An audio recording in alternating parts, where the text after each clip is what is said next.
welcome to this IT conversation. My name is Karl Murauer and I'm responsible from a sales perspective for our cloud native proposition. And today next to me is Christiaan.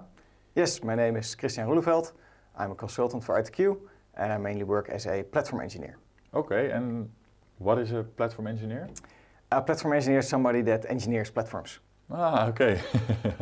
But to make it more specific, what is then a platform? What's a platform is a good question. A platform is something that, in our perspective, helps developers be more productive and adhere better to company standards. So a platform usually looks like a big box of Legos, what we put together into something that's useful for software developers or for other people in the organization that need something to run their applications on. Okay, thank you.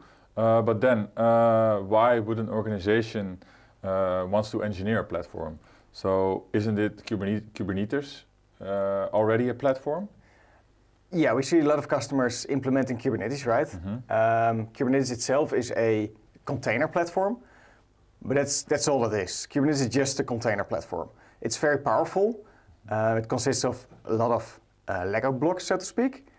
So it gives gives the users a lot of power to build whatever they want, which makes it a really cool product. But at the same time, makes it a very complex product because you have to pick and choose all the Legos which you're going to use, and you have to build a platform out of that.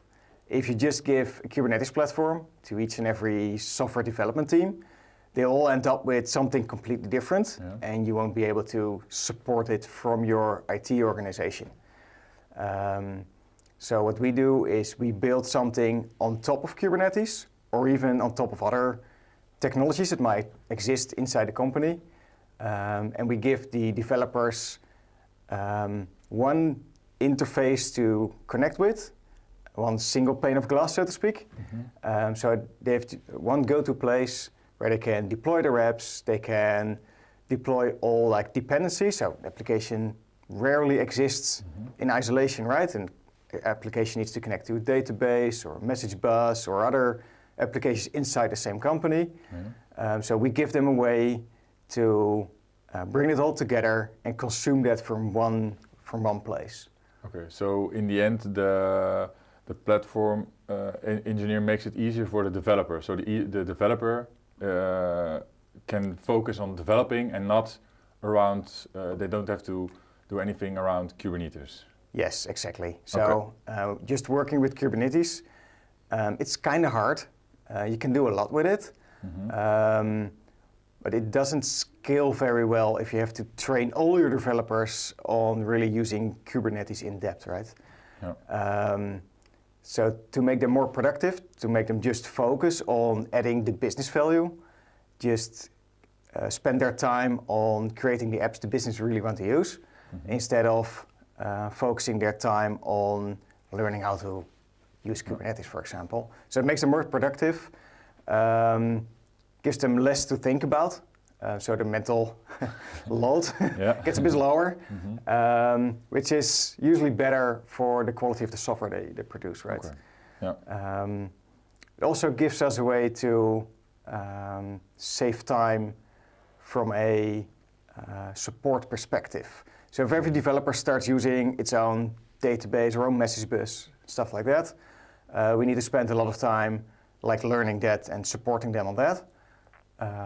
If you standardize, like everybody uses one or two flavors of databases and there's just one message bus, it's very easy to support all that and get the knowledge in-house and help the developers work with it.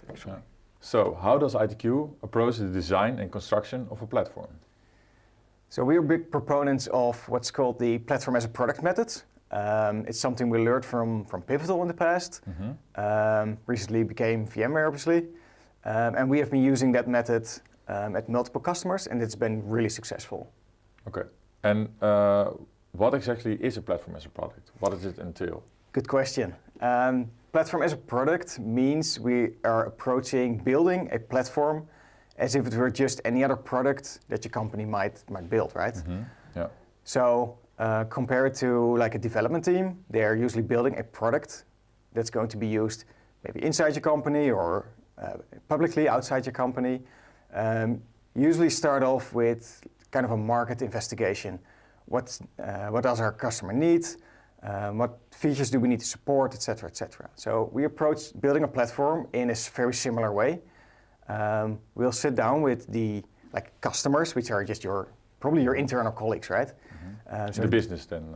Yeah, the business, the developers using your platform. Mm-hmm. So we'll have interviews with them asking what they need, what features they need the platform to support.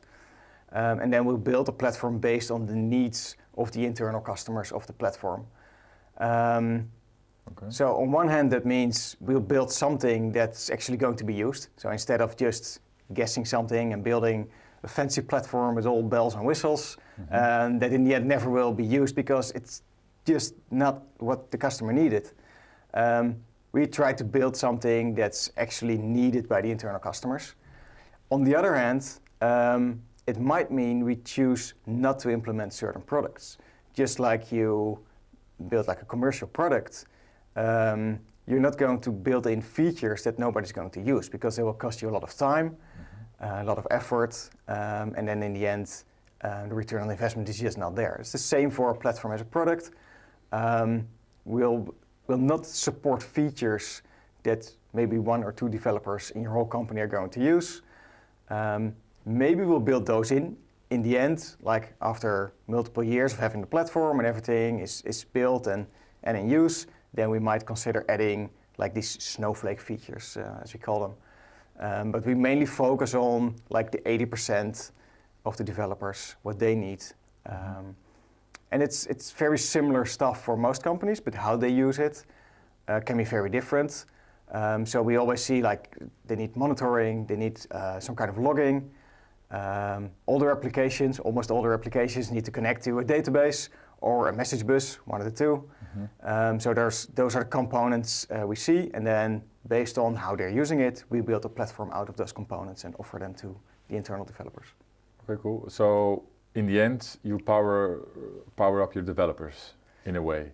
Exactly, yeah. That's exactly what we're doing. Yeah, we're trying to help the developers be more productive because we give them a way to use all the tools they need, like whether it's databases or container builds, even pipelines, that kind of stuff.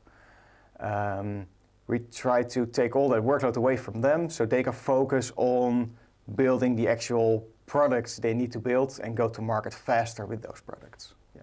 Okay, thanks. I've heard rumors that ITQ is developing a new game that can help customers understand what it is to eventually use a platform as a product. Yes, we are. Yeah, can you tell us something more about that? Absolutely, yeah. There's not much I can tell because it's very early stages still. But yeah, we are developing a game, as in a physical game you can play like on a table with your friends to show the added value of using platform as a product as opposed to other methods of building a product. So don't be surprised if you get invited to an ITQ game night anytime soon, but that's all I can say for now. Okay, now thanks Christiaan, really cool. Looking forward to it. Thank you everybody, see you next time.